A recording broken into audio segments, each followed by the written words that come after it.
Барлықтарыңызға сәлем. Бүгінгі сабақта біз тістің құрылысы жайлы айтатын боламыз. Жалпы сіздер білетін шығарсыздар. Тістің үш бөлігі бар. Яғни бұл тістің сауыты, үстіңгі жағы, кейін тіс мойны және тіс түбірі. Жалпы бізде тістер ауыз қуысында орналасқан. Олар бізде ас қорыту жүйесінің алғашқы бір механикалық өңдеу мүшесі болып табылады. Яғни олар тамақты ұсақтап, оның бір механикалық өңдеуіне өз үлестерін қосады. Жалпы бастайтын болсақ, ең бірінші бұл тіс сауыт. Тіс сауыт дегеніміз бізде ауыз қуысынан көрініп тұратын тістің бір бөлігі. Оның сырты бізде креукемен, яғни эмальмен қапталған. Эмаль дегеніміз бізде міне осы бір қапталғыш деймін ба. Бұл сауыт бөлігі бізде тағамды шайнауға қатысады екен. Жалпы эмаль бізде адам ағзасындағы ең қатты ұлпа болып табылады. Ол 95%-ға кальций фосфатынан тұрады.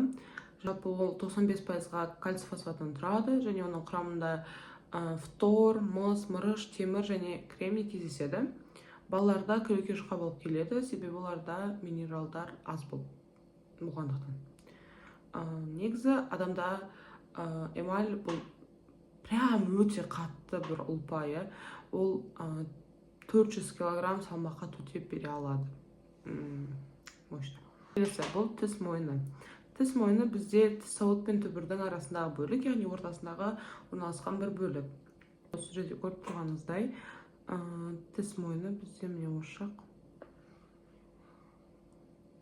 Яғни мынау тістің түбірі, мынау тіс сауыты. Жалпы бізде тіс мойны жақ сүйегіндегі тіс ұяшығынан цемент заты арқылы бекиді. Қызыл иекпен қоршалған екен. Жалпы тіс мойны тістің беріктігін қамтамасыз ететін өтпелі аймақ. Және соңғысы бұл тіс түбірі. Бұл жақ сүйегіндегі арнайы ұяшықтар орналасады. Прям астында бүйтіп. Тісті берік ұстап тұрады. Жалпы түбір саны әрбір тісте әртүрлі болып келеді. Мысалы, күрек пен сойдақ тістерде бір түбірден болса, кіші азуда 2 түбір, ал үлкен азуда 3 түбір болып келеді. Жалпы түбір ұшында кішкене тесік болады, сол арқылы бізде қан тамырлар мен жүйкелер енеді екен тіске.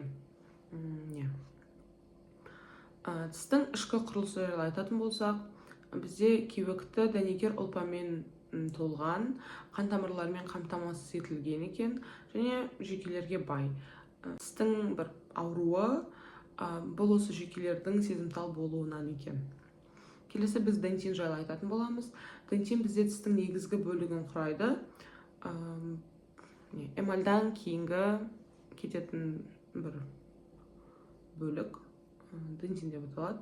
Ол тығыз сүйек ұлпасына ұқсас.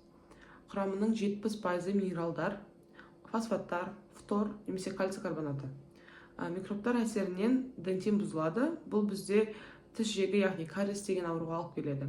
Тістің қараюы бұл дентиннің микробтар әсерінен бұзылуы. Жалпы тіс бұзылуының себептерін талқылап кетсек. Біріншісі, креукенің шытынауы, яғни қатты заттарды шағу, жаңғақ және тағы да басқа.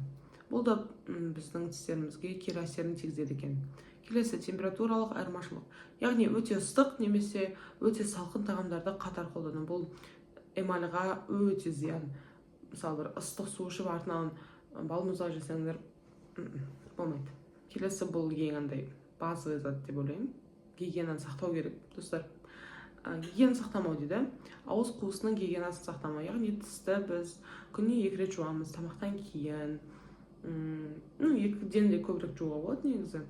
Кейін біз тіс щеткасын жиі ауыстыруымыз керек. Яғни 1 айдан кейін, 1,5 айдан кейін деген сияқты. Жалпы ауыз қуысының гигиенасын сақтау бұл өте маңызды. Және де бізде тістің әртүрлі түрлері болады. Яғни 4 топқа бөлінеді. Бұл күрек тістер. Ол бізде 8 дана болып келеді. Келесі сойдақ тістер 4 болып келеді. Кіші азу тістер 8 және үлкен азу тістер 12. Жалпы ересек адамда 28-32 тұрақты тіс болады екен. Міне осы суретке қарасақ, күрек тістер дегеніміз бұл алдыңғы тістеріміз, және бізде ит тістер болады. Клык дейді ғой, вот солар. Кіші азу тістер, үлкен азу тістер бізде артында болады көбінесе. Жалпы келесі біз сүт және тұрақты тістер жайлы айтатын боламыз. Бізде жалпы адам дүниеге келгенде ол тіссіз дүниеге келеді. Оның тістері алғашында 6-9 айда шығады, яғни сүт тістері шыға бастайды. Ол 2 жасқа дейін бір 20 сүт тістей шығатын шығар. Кейін ол 6-7 жаста түседі. Және 12-14 жаста тұрақты тістер толық шыға бастайды. Ал 18-20 жасқа келген кезде ақыл тістер шыға бастайды. Ақыл тістердің ақылға қатысы жоқ, если что. Тек кеш шығатындықтан осылай аталған.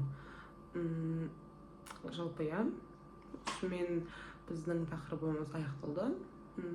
Сіздермен болған сіздердің сапайларыңыз. Осымен сау болыңыздар.